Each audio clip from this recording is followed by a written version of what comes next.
The reality we live in disappoints us daily with mediocre AAA game releases that charge a fortune per copy and deliver a steaming pile of regurgitated guano. But what if I told you there's a huge market of games created by developers who do not bow down to dollar-obsessed corporate pursuits, developers who are passionate about their projects and pour their heart, soul, and often all of their life savings into them to create a game of their dreams, a game that is not afraid to experiment and invent something new. Subscribe now and let me introduce you to 10 amazing indie games you should play before 2022 ends.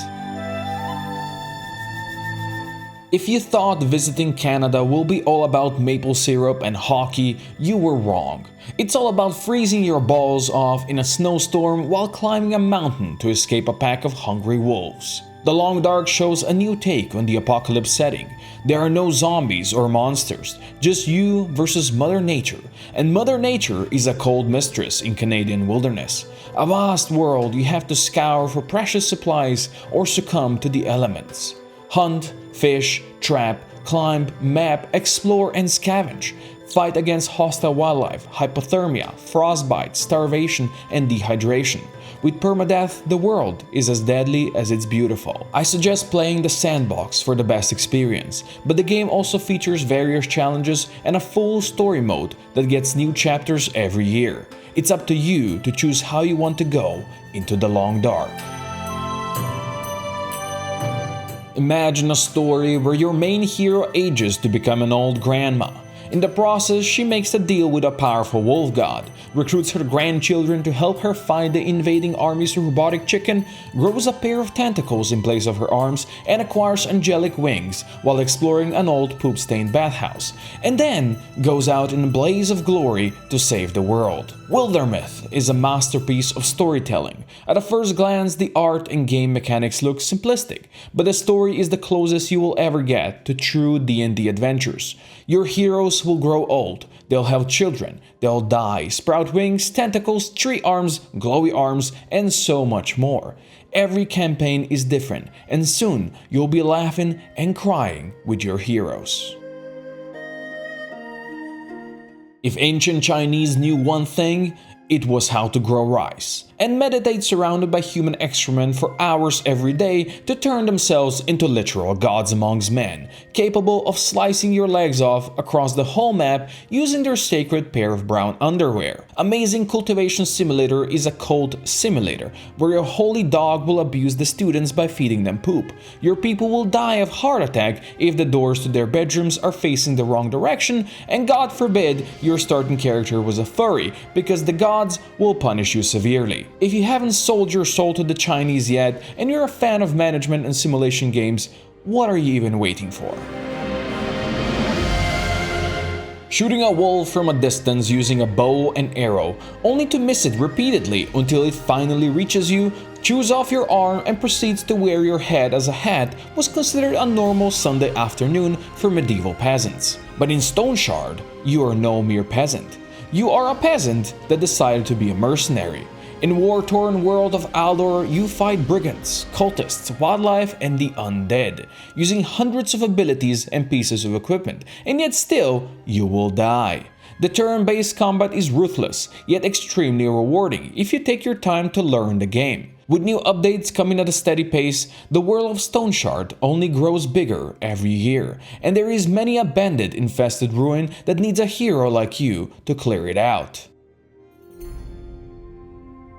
Whoever decided to cancel Firefly should be banished to the rim of the known galaxy to be shot by mechanoids, bitten by bear-sized insects, and then slowly roasted by naked cannibals, and finally turned into a piece of furniture where you can relax and play RimWorld, a sci-fi colony simulation game that focuses on stories told by unfortunate survivors stranded on a remote RimWorld. Like Jon Snow, they know nothing, and it's up to you to help them survive such harsh conditions like eating without table, ripping their favorite pair of pants, or God forbid, talking to a woman. If you fail at that, they will only go mentally berserk, murdering the other colonists and setting the whole base on fire. But if anyone survived, you can imprison the man responsible for the carnage, harvest his organs to sell them on the black market, and rebuild the colony with the profit you made. And now with Biotech, the new DLC released in October, you'll be able to to create your own gene-modified furries. I'm sure the modding community will love that one.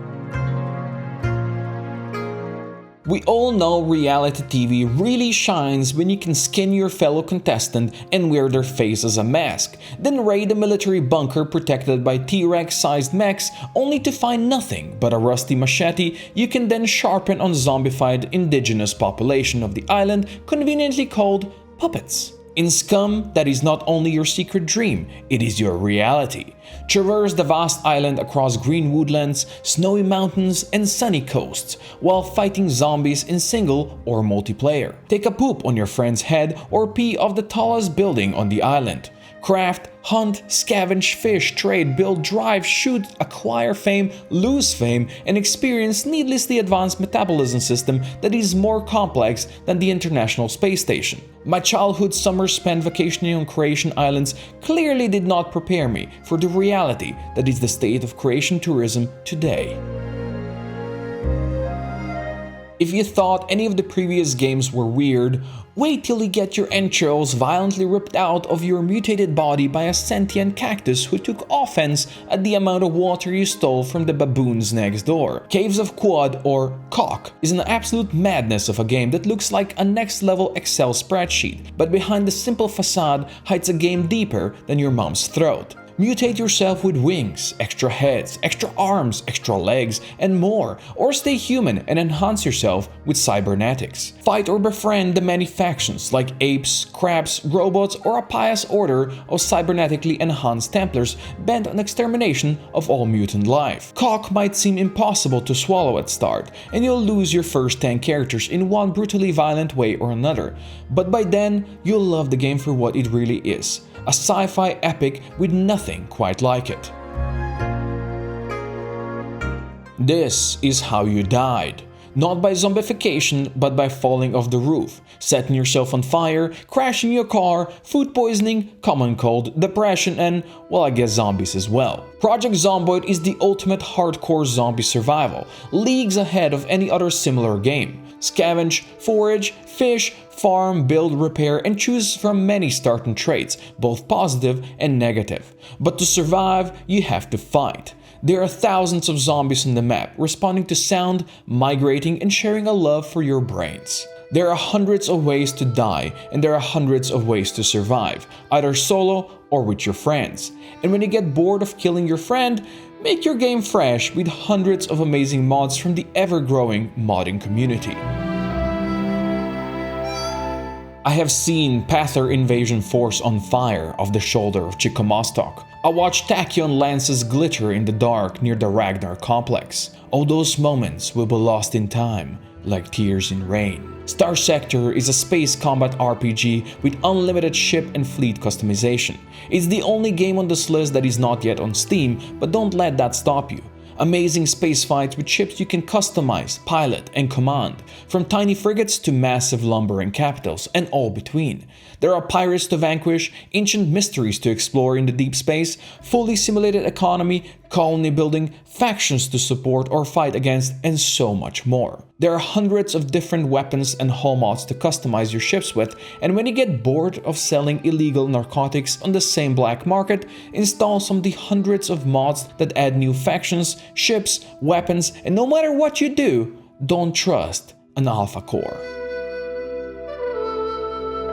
Imagine a world where rain can melt your soft, milky skin, where getting dismembered is considered an upgrade. A world of starving peasants, brutal samurai slave lords, misogynistic paladin zealots, ancient murder bots, crazy man, cannibal hive man, cannibal fish man, and big things. Relax. Enjoy death. Kenshi, a vast post-apocalyptic open world where you are a nobody and nobody gives a shit if you die, get enslaved, or lose your limbs. It is the ultimate RPG where the only way to get stronger is to get repeatedly beat up by bullies who want to steal your lunch, until one day you're strong enough to shank them in their sleep, steal their pants, and establish dominance. Recruit fellow nobodies, take on major factions, explore ancient ruins, cause slave riots Let's build a farm, a drug empire, or a city. The freedom to do whatever you want is only limited by your imagination. The modding community is amazing, and the developers are actively working on Kenshi 2,